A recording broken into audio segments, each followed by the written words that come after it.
It was on June 19, 1865 in Galveston, Texas, when the last of the enslaved people learned of their freedom. Even though the Emancipation Proclamation had been signed 2.5 years earlier, the slave owners in Texas didn't abide by the proclamation. On June 19, 1865, federal troops arrived in Galveston, Texas to take control of the state and ensure that all enslaved people be freed. Memories of the joy that our ancestors felt on that day are celebrated today through festivals, prayer services, and family gatherings. Certain foods became popular with Juneteenth celebrations, one of those being pit-style barbecues. These barbecues were popular as freed Africans held on to their traditional cooking techniques. One such technique was roasting meat for long periods of time over hot coals in a pit which had been dug in the ground and covered with some type of frame or grate. Meats like pork, lamb, and beef were prepared on special occasions. We remember the traditions of our ancestors. We will be having a special Juneteenth barbecue today.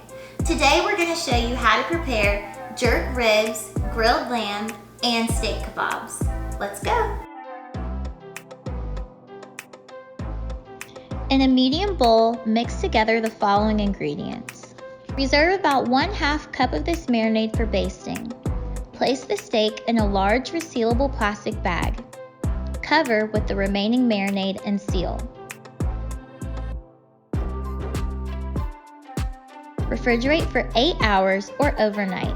Bring a saucepan of water to a boil and add the green peppers. Cook for 1 minute just to blanch. Drain and then set it aside. Thread the steak, green peppers, mushrooms, tomatoes, and pineapple onto the skewers in an alternating fashion. You could even wrap bacon around the steak if you want to add extra flavor. Cook the kebabs on the grill for 10 minutes or to the desired doneness. Baste frequently with reserved marinade during the last 5 minutes of cooking.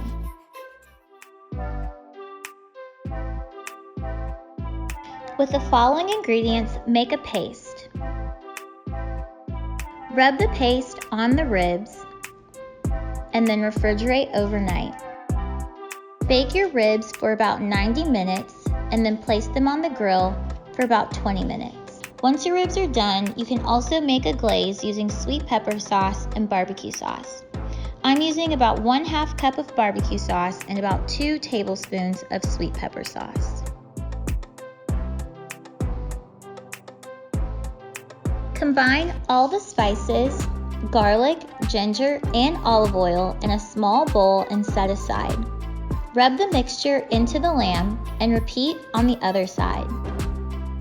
Cook your lamb chops for about 3 to 4 minutes per side and allow to rest for 5 minutes before serving.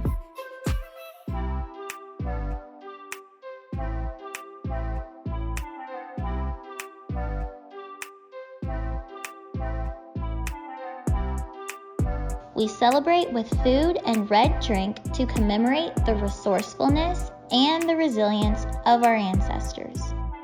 Happy Juneteenth!